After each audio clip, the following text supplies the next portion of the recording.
السلام عليكم ورحمة الله وبركاته. عاملين ايه؟ ان شاء الله تكونوا بخير. مؤخرا لعبت بطولة في غزل المحلة من مثلا اسبوع وشوية، كانت يوم الجمعة مش اللي فات اللي قبليه، تمام؟ على حسب الفيديو ده بينزل لك امتى. يعني مثلا حوالي 8 9 ايام، اعتقد 8 ايام باين، حاجة زي كده بالنسبة لي دلوقتي، تمام؟ فالبطولة دي اتعملت فيها ماتشات حلوة جدا الحمد لله، كانت بطولة رابد. جبت كام؟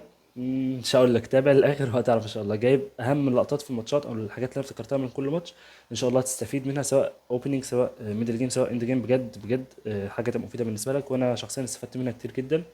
حققت نتيجه. مش هتكلم بعد، خليك الكلام ده في اخر الفيديو، تمام؟ يلا بينا.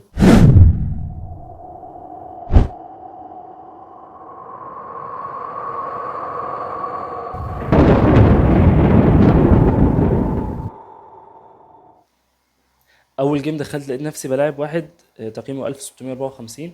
كان طفل يعني، ولد صغير كده جميل، كان عنده بتاع 13 سنه. لعب لي اي 4، لعبت له كاروكان، تمام. ده كله لعب عادي اوبننج، تمام. تكس تكس لعب النايت، طلعت البيشو واربطه، قال لي دوت بيسموه بان اوف اتاك، تمام. لعب سي 4. هنا طلعت بالنايت احميه على اساس لو اكل النايت، وهكذا، تمام. ده كله لعب عادي جدا جدا جدا لحد ما هو بيت. انا طلعت البيشوب، عايز برضو ايه استعجل عشان 9 ماتشات، فمش هينفع نقعد نحلل ماتش ماتش بالتفصيل، تمام. هنا هو لعب كوين، تمام. فانا طلعت بالبون دوت، زقيته واحده بس قدام، جاب الروك. هنا لعبت له بي 5، رجع بالكوين. يعني ها افكار ايه؟ ان هو مثلا ضغط على الوتر ده وبتاع. طبعا انا بالنسبه له انا ان ريتد، غير مقيم، فهو ما يعرفش انا تقييمي كام ولا بكام. هو قال لي قبل الماتش ان هو تقييمه اونلاين على تشيس دوت كوم 2000 تقريبا. فاللي هو يعني عادي اكسبه، تمام. فانا بلعب وانا ايه واثق من نفسي شويه، تمام. لعبت روك هنا قصاد الوزير، لعب النايت. سواء نوت في الانجن، معلش ان انا مشغله. هنا النقله دي بلندر زي ما انتم شايفين، تمام. الفكره ايه؟ الفكره ان أنا لازم العب بيشوب تيكس. انا قعدت، انا لحد هنا مثلا كان هو سريع جدا يعني، كان بيلعب النقله في 5 ثواني، 5 ثواني دي تفكر فيها مثلا 10 ثواني. فانا توتر بقى اول بطوله وبتاع، فانا كان كل ثانيه هو يعني، هو مثلا الوقت بقى 9 دقائق، انا وقت 9 دقائق و5. اول ما يوصل 9 دقائق العب، مش عايز وقت ينزل عنه، مع ان ده غلط. انت معاك وقت طويل جدا ولسه بدري على الجيم، واصلا البتاع كان فيه انكريمنت، كان فيه زياده 5 ثواني، وانا لعيب بوليت، فلو اتزنقت مش هعطل يعني، قشطه انا بلعب ما فيهاش حاجه، ممكن العب جيم كام في دقيقه ومن غير زياده كمان، يا عم خليكوا زيكم. فالمنتاليتي بتاعتي كانت غلط في الاول. دي اول حاجه. مش ببرر والله، تمام. انا عامه لعبت بيست موف على الانجن، اكلت هنا معايا افضليه. الانجن بيقول -4، انت شايف بار التقييم قدامك. الفكره ايه؟ الفكره ان هو يعني هو كان مهدد ان انا لو مثلا اكلت بيشوب تيكس بيشوب، فهو يديني تشيك ميت هنا بالكوين على حس الحمايه بتاعه النايت. فانا اكلت النايت الاول على اساس ان هو لما ياكل البيشوب المفروض هنا بكل بساطه اكل بيشوب تيكس بيشوب. مهدد ايه؟ مهدد وزير في. فهنا كده في قطعه، تمام. فهو لو مثلا كان رجع طلب وزيري، كنت هاجي هنا اطلب وزيره الاول، وبعدين ايه اكل هنا بكش، تمام. هياكل مثلا يضحي وزير، هاكل رخ. لو اكل هنا وزير هاكل وزيره، لو رجع لو اكل كده كنت ممكن هنا كمان ايه العب نايت تكس. اعتقد دي برضه بتكسب. اه بتكسب، كله بيكسب هنا، تمام. فارجع ارجع ارجع ارجع، هو ما لعبش اصلا البيشوب دي، انا ما لعبتش البيشوب دي. دي الغلطه بتاعتي انا هنا. ارتحت، قلت ايه؟ قلت يا واد يا هو انت بتكسب، تعالى نعمل له التكتيك ده، نايت تكسبه. الفكره ايه؟ الفكره انا مهدد وزيرو بقطعتين، عارف زي مثلا ايه دبل تشيكينج ماست موف، فهو لازم احرك وزيرو في اي مكان. يا عم هيجي هنا مثلا، هو انا جاي وقتها واكل طالب وزيرو مثلا، وايه وكشفت على الفيل بتاعه. يعني انا كنت شايف النقله دي بيشوب تكس بيشوب، بس قلت اجلها، بس النقله دي اخد البيدق، طمعت. ومن الناحيه التانيه ما حسبتش برضه، هو لعب بسرعه فانا ما حسبتش يعني، هو كان لعب بيشوب تكس على طول ديت بسرعه. فانا مش عايز وقت ينزل على وقته من ناحيه، ومن الناحيه التانيه ايه وثقت في نفسي ان انا بكسب. ديت اوحش حاجه ممكن تحصل للاعب شطرنج، ان هو يتغر بجد، والايجو بقى يركبه، ده 2000 ولا 2400، فانا هكسب كده كده، وعيل صغير قد اخويا صغير حرفيا، او كانوا بنفس سنه باين حاجه زي كده، فايه قلت هكسب هكسب وبتاع. وما حسبتش صح، لعبت نايت تيكس. هنا بقى عينك بتشوف ان الواد اتحول، هو 2000 برضو مش شويه. ضحى بالوزير، انا ما حسبتش تضحيه الوزير ولا شفتها خالص. ضحى بالوزير هنا، اكل بالروك. رجعت بالبيشوب عشان باك رانك، ما كنتش فتحت انا الملك بتاعي ديت. غلطه مؤسفه. صراحه زعلت قوي يعني على الجيم ده. يعني كنت بكسبه بشكل كبير جدا يعني. اكل هنا النايت بتاعي، اكلت. طبعا ايه الفكره؟ ان انا لو اكلت البيشوب هيجي هنا بالروك، تمام. فانا شفتها طبعا، فما اكلتش، فتحت نفس الملك على اساس ان انا اكل دلوقتي اما يرجع يعني مهدد اكل البيشوب دلوقتي عامه، لو جاء بالرخ ممكن يطلع الملك حتى، ونبقى بدلنا جزء الخاخ دولت، جزء الفيله، بدل ما هو معاه بيشوب بير بقى وبتاع، وهيدوشني. بس هو هنا قال لي هات الوزير بتاعك. نفس الفكره، انت عايز تاكل هاكل، وبعدين هيبقى في افكار مثلا بعد ما اجي بالرخ هنا واكل البيشوب بتاعك اقصد يعني، هيبقى في افكار مثلا كش، فانت تحرك الملك، فاجي هنا طالب البون دوت، هتيجي تحميه، هاجي بالرك، هيفضل معايا في اخر قطعه عامه. ما عرفتش العب ايه بصراحه، الجيم بايظ خالص، الجيم افضليه 4 عليه هنا. فانا رجعت قلت له هات الرخ بتاعتك، مشي بالرخ بعيد محميه بالبيشوب بتاعه، نفس الفكره موجوده ان انا لو اكلت الفيل هيفتح عليا وبتاع. فطلعت الملك الاول مهدد هنا دلوقتي فعليا انا اكل الفيل، فهو قام جاي هنا حماه. تمام. فانا بعدت من وشه عشان ما يكشفش عليا، مثلا كان عنده كشفه زي ديت هنا يبقى طالب البيشوب بتاعي وياكل، ان انا جايب الرخ بالفيل كده كده، رخه محميه مش مضطر يحميها، هينزل ياكل بالفيل بقى محمي بالرخ، وانا اصلا كان نزل مطلوب بالرخ. انا بخسر يا جدعان، انا دشملت بصراحه يعني. هنا كان عندي اف 5، عندي جي 6 اتنين بيخسروا، فلعب جي 6 ما كانتش صح. لعب رجع بالبيشوب بتاعه بيفتح الرخ بتاعته ورا تشيك في الجيم، كان في افكار مثلا يجيب بيشوب هنا ينزل بالرخ ايا يكن.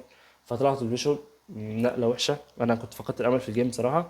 انا من اول ما عملت بلندر وهو نزل بالكوين ولقيت عندي الباك رانك، ما شفتش تضحيه الكوين في رخ، ما حسبتهاش اصلا، اتسرعت ما حسبتهاش ووثقت في نفسي. هنا اداني تشيك ميت، خدت التشيك ميت على البورد اول جيم من عيل، مش عايز اقول عيل والله يعني، كان راجل محترم، عمل اداء حلو في البطوله برضو ما شاء الله. بعد كده ما جابش مركز من اول 20 اعتقد، بس عمل اداء كويس بالنسبه لسنه يعني. وبالنسبه لتقييمه، هو تقييمه 1654. بس عارف ايه اللي خلاه يكسب؟ ان هو امن بنفسه، حتى لو هو لعب تكتيك غلط وكان بيخسر، هو شايف قدام واحد بيلعب ان ريتد، فانا اقوى منك، انت مين؟ انت لسه اول طاقه تلعبها وما تعرفش الشطرنج، او انت مثلا بتلعب على القهوه بتاع.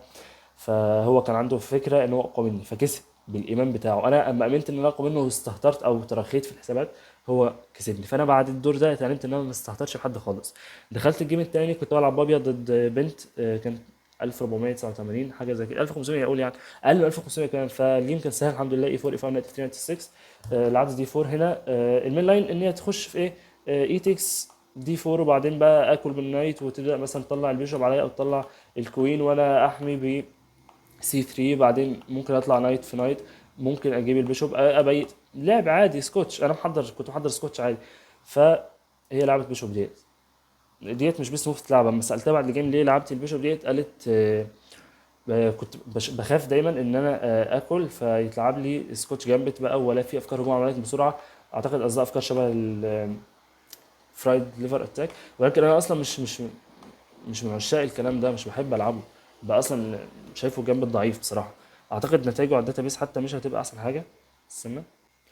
نتائجه على مستوى الماستر الاسود احسن من الابيض، فهو اصلا ما بحبوش، انا مش مذاكره، فانا ما كنتش هلعبه اصلا. لو كانت لعبت كده كنت العب نايت تكس بوم بصراحه. اني واي نرجع لعبه بيشوب هنا. انا عارف ان انا مش كويسه، هل عارف هي بتلعبها ازاي؟ لا مش مذاكر بصراحه، بس انا عارف ان ديت هي خرجت بره البوك، فانا لازم اعاقبها. فخدت مساحه قلت ارجع بالحصان ده من هنا، رجعت بالحصان. الحصان هنا قافل على الحصان التاني، يعني قافل على الخانه ديت على الحصان، فلو جيت هنا ممكن اجي البيشوب باكله ايا يكن. مش مكانه الصح وخلاص، انت واخد مربع والبيشوب دوت واقف هنا، مش مخلي بدأك يطلع، والبدأ ده هيتضغط عليه في المستقبل مثلا افكار زي نايت في نايت. تمام. فانا عارف ان الوضع مش حلو هنا، الليجن بيقول لي معاك افضليه نص. انا ما لعبتش بيشوف ديت. انا لعبت بيشوف في الجيم. ماشي قشطه. لعبت بيشوف في الجيم. الفكره ايه؟ الفكره رابط الحصان بتاعها، بقول لها لو طلعت الحصان بتاعك هاكله واعمل لك دبل بون. فهي هنا قالت لي ارجع بالبيشوب. ديت بصراحة فكرة لازم تبقى عندك، فكرة استراتيجي. الشطرنج عبارة عن لعبة مربعات، يعني ايه؟ يعني الحصان دوت قدامه مربع من تلاتة يطلع فيهم يا ده يا ده يا ده. طبعا الأحسن إن هو يطلع في حاجة قريبة من السنتر، ليه؟ لأن هو بيبقى طالب مربعات أكتر، داعم الوسط. تمام. بيبقى طالب هنا تمن مربعات، في حين إن هو لو طلع هنا هيبقى قدامه بس واحد اتنين تلاتة أربعة. تمام. لو جه هنا يبقى قدامه تمانية. تمام. فالأحسن إن هو يطلع في السنتر. فأنا كده خدت منك مربع. أنا لاعب النادي دي مستفزها، أنا عارف إن ليفلها في الاستراتيجي على الأقل أضعف مني شوية. فلعبت النقلة ديت مستفزة ليها ان هي تلعب اف 6، انا عايزها تلعب اف 6 اساسا. تمام. فهي لما لعبت اف 6 هنا انا رجعت بالبيشوب، خلاص انا عملت اللي عليا، الحصان بتاعك ده وريني هيتطور ازاي. فهنا بدات تهاجم السلسله البيدقيه بتاعتي. ما كانتش احسن حاجه طبعا، بس يعني عادي يعني. اعتقد لو انا مكانها بالاسود كنت ممكن العب حاجه زيت، لان انا مخنوق، انا عايز اطلع بقى القطعه بتاعتي والعب. لعبت هنا سي 4، فكره هتاكلي هاكل، هيفضل عندي البيضه ده قدام كابس على نفسك. هنا هي جت بيشوب تشيك، قلت لها انا ما عنديش ادنى مشكله ان انت تعملي دبل بون هنا، في المقابل انا هاخد مساحه اكتر قدام، وهكون خدت امتياز الفيلين منك ولعب يعني عادي. فجت هنا بالكوين على اساس عايزه تاكل، فانا بقى اكل، فهي اكل بالبون كده. تمام. تاكل بالكوين بقى بتشيك وتاخد روك، او مش عارف كان ايه اللي متهيألها يعني. المهم انا هنا لعبت بيشوب، رجعت فيه كمان خطوه. هل انا كده ضيعت نقله في الافتتاح؟ مش عارف، ما هي برضه ضيعت نقلات كتيره بالبيشوب بتاعها وبالكوين، فقشطه يعني. انا مش خسران حاجه. هنا لعبت اف 5، تحاول تهاجم السلسله البدقيه بتاعتي، هي هجمتها مره من قدام ومره من ورا. ولكن يعني ده فهم استراتيجي كويس، ولكن يتطبق بتكتيك، يعني الاستراتيجي مبنيه على التكتيك دايما. تمام. هي لما لعبت ديت هنا، انا هنا ثابت بيدا يعني، تمام. فما كانتش احسن حاجه، كانت ممكن تجهز لها مثلا نقله زي دي 6، اعتقد ممكن تكون كويسه. ما حللتش الجيم، انا بتكلم معاكم كده من دماغي، تمام. هنا لعبت بونت اكسبون، انا زقيت على الحصان بتاعها. ايه فكرتي من زقه الحصان ديت؟ هي بلندر طبعا، لان كان عندها كوين تكس. بعد كوين تكس ديت كنت انا هاكل، فهي هتطلع الحصان بتاعها، فانا فكيت الستريس اللي معمول عليها، تمام. هي هنا ما كانتش اساسا. طب انا كان ايه فكرتي؟ كان فكرتي كده كده بصراحه، ان هي تطلع تحرك الحصان، انا عارف ان هي تحرك الحصان، مش عايزه تفك الربط ديت. كان ممكن يكون في افكار على على البيشوب بتاعها، ان انا اطلبه مثلا فهي تاكل فانا اكل. انا لعبت بدا وخلاص، باخد مساحه وبطلب الحصان بتاعها. انا عارف ان غالبا يعني ديت غلطه مني، بس انا لما شفت مستواها عرفت مستواها مش اقوى حاجه، فانا عارف ان مستواها هتستجيب لي، هتعمل ريسبونس للتهديد او الثريت بتاعي، فده مش صح. مش دايما لازم تدي اوتوماتيك ريسبونس، لازم تفكر وتقول النقله دي عملت ايه ضعف. بس هي ما عملتش كده، هي جت بالحصان بتاعها، تمام. اكلت حصان في حصان، قلت لها حركي البيشوب ده من هنا، تمام. هنا كان الصح اعتقد ان هي تاكل البيشوب. بيشوب تكست ما يتهيأ البيشوب هيك ازاي الماوس، ما علينا. بس هي رجعت كده، وانا برضو كنت بلعب النقله دي، كنت شايف ان هي تلعبها بصراحه. ليه؟ ايه الفكره بتاعتي هنا؟ الفكره بتاعتي ببساطه نايت. كان في ممكن كان حد يقول لي كان في نايت هنا، ولكن ديت مش بقوه ان انا لعبتها ليه. ديت انا مش فاكر على الانجن. التفوق هنا نزل ل 1.7، تمام. الكوين عنده نقلتين زي ما انت شايف، عنده يجي من هنا او من هنا يحمي البيشوب، ولكن ارجع اطفي الانجن، استنى، عشان مش بحب بصراحه وانا بحلل. النايت بتاعي منع الوزير من الانضمام هنا، ومنعه من الرجوع هنا، فديت نقله حلوه تكتيكالي. وفي نفس الوقت انت وزيرك متهدد، فيلك متهدد، وزيرك ما قدرش يحمي فيلك، فهتخسر فيها قطعه. رجعت اكلت بتشيك، حركه الملك بتاعها، جيت هنا اما هديت اكشف عليها قالت لي مش تعبانه، جت قفلت الدياجونال ده بالنايت بتاعها، فرجعت اكلت. طبعا الجيم ما فيهوش تحليل كتير، او ما فيهوش حاجه يعني استفاده قويه. هنا لعبة البيشوب بتاعها كانت بتحاول تطلع القطع اللي ما اتشالتش بتاعتها، ولكن انا عملت المانوفر ديت من نايت. الفكره منها ايه؟ الفكره ان انا كنت عايز ادي تشيك ميت كده. الجيم ده خلص، تمام. آه، فهطلع بقى على بورد اعلى شويه. الجيم اللي بعده لعبت واحد كان برضو 12 13 سنه حاجه زي كده، او 15 مش فاكر والله، بس المهم ان هو يعني شاب صغير كده عسل. كان اسمه اياد، كان تقييمه 1526. لعبت له كاروكان. كان هنا كان بيفكر كتير في النقلات، تمام، مع انه كان بيلعب ثيوري وكان بيلعب نقلات يعني نقله امنه ما فيهاش اي حاجه، فاهم. ده كلها ثيوري ثيوري ثيوري ثيوري. كمل كمل، ما علينا. سيبك من الماتش، مش فاكر وقت الماتش بصراحه، بس كان بيفكر كتير. كان وقته دقيقه وانا وقتي 7 دقائق. كان البوزيشن بتاعه مخسر، مخسر إيه، خساره. كان خسران بيدا، ويعني هو فاهم الاستراتيجي كان شويه اقل. فانا كان عنده، بدات اعمل افكار زي ايه، ماينورتي اتاك هنا، تمام. بالبادئ بدات زقها زقها، والفيله ديت كانت لسه موجوده هنا، وكنت كل نقله استراتيجي العبها له حلوه. كان يقعد يفكر فيها نص دقيقه 40 ثانيه على ما يفهمها، وبعدين يفكر هيرد عليها ازاي. فده خد منه وقت، وكان ردوده برده مش احسن حاجه، فخدت منه بيدا. ورجعت خدت بيدا، وكان وقته دقيقه تقريبا، قام جاي قايل لي درو. قلت له لا اكمل معلش. فاستغربت صراحه ان هو بيعمل درو في بوزيشن زي ده، وكان هو بيخسر. كان هو بس مشكلته شويه في الوقت، تايم مانجمنت كان عنده سيء، وكان عنده برضه كان مشكله في الاستراتيجي، ما كانش احسن حاجه في الاستراتيجي. مش فاكر الجيم صراحه، فمش هعرف اعرضه له للاسف. ما سجلتوش الجيمين اللي فاتوا، كنت متحمس في الاول وكده وايه، وبعد ما خلص الجيم قام جاي محلله واكتبه وبتاع، وانا لسه فاكر الجيم يعني في السخان. ولكن بعد كده الدنيا اختلفت شويه. الجيم اللي بعد كده معانا كان اللي بلعبه هنا اسمه محمد عبد الفتاح، تقييمه 1752. انا بصيت على البروفايل بتاعه قبل ما نخش الماتشات اللي لعبها في البطوله. اول جيم ما كانش جه، لعب جيمين بعدها مع اتنين انريتد وكسبهم الاثنين، فهو داخل الجيم ده شافني انريتد برضه وايه، قال هكسبه برضه، معاه نقطتين وبتاع، وخسران جيم من واحد تقييمه 1600. ممكن يكون عامل نفسي مؤثر في الاداء بتاع الخصوم. بس هعمل ايه؟ مش ذنبي، انا ما تحايلتش على حاجه يعني. الموضوع اخلاقيا اعتقد ان انا تمام. هنا كنت انا بلعب بالابيض، هو لعب لي السيسيليان، تمام. هو هنا جه متاخر، كان في مشكله جنبنا، كان حد قاعد على بورد غلط حاجه زي كده، فهو جه متاخر على وقته تقريبا 30 40 ثانيه، وكان جايب بسكوت معاه وقاعد ياكل وبتاع. فقعد كده، عارف انت حركه المجلس اللي هو يقعد يعدل الملك يعدل الوزير وبتاع، الشغل ده. قعد يعمل كده.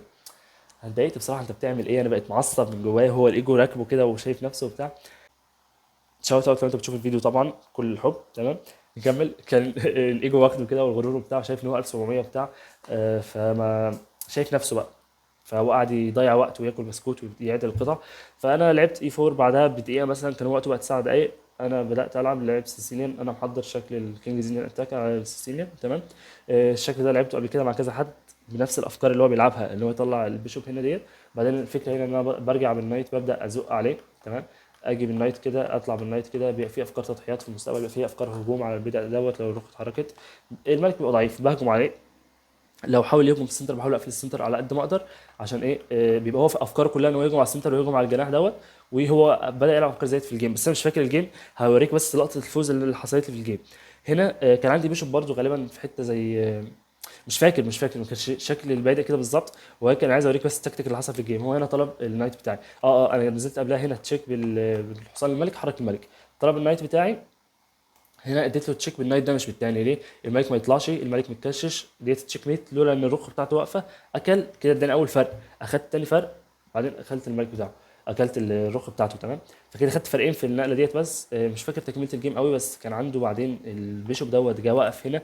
وكان مدعوم ببيادق قويه جدا، فرجعت له فرق من نفسي يعني. وفضل معايا فرق، فكان انا معايا فرق وبيدا اعتقد، او ممكن كان بادئ ايكوال. ولكن هو يعني المانوفر ديت هي اللي خسرته الجيم. كان معاه بوزيشن ياخد فيه درو بالكوين كده تشيك، بيربيتشوال تشيك يعني على الكينج بتاعي. كان الكينج بتاعي هنا. كان هو بدا يهجم يعني. كان البادئ دي ما كانتش كده خالص، بس انا مش فاكر شكل البادئ بصراحه. كان ملكي مكشوف شويه، لان انا وانا بهجم عليه بدات ازق اتش 4 جي 4 اف 4. بدات ازق عليه بادئ، فملكي كمان اتعرى شويه او اتكشف. ماشي. كان عنده افكار تعادل. ولكن هو برضو الايجو خده تاني وقال انا مش هعادل معاه، ده ضعيف. ده انت 1000 انا صفر يعني، هو 1750. فما رضاش ياخد الدرو. وقلت له بعد كده كان معاك درو؟ قال لي واخد بالي. المهم اديت له تشيك بالكوين، تشيك بالروك، خدت روك في كوين. وبقى معايا وزير ضد حصان. فضل مكمل برضو لحد ما خدت حصانه في الوزير ورقيته. كسبت يعني، كسبت الجيم ده الحمد لله. بس قلت له بعد الجيم بقى الايجو وبتاع. قال لي لا يا عم، ده انا بس كان في مشكله جنبنا وبتاع، فانا كنت مستنيه يخلصوا عشان ما اتشتتش. قلت له تقريبا كام؟ قال لي 2000 او 1900 1000. قلت له طيب يا عم، عامل نفسك كاريزما وبتاع. انا 2400 عادي، بس بلعب عادي، تواضع يا اخي لله. بص، دي كانت حلقه النهارده. هقفل هنا، هكمل باقي الماتشات ان شاء الله الفيديو الجاي عشان وقتك ووقتي ووقت الفيديو. يلا، سلام.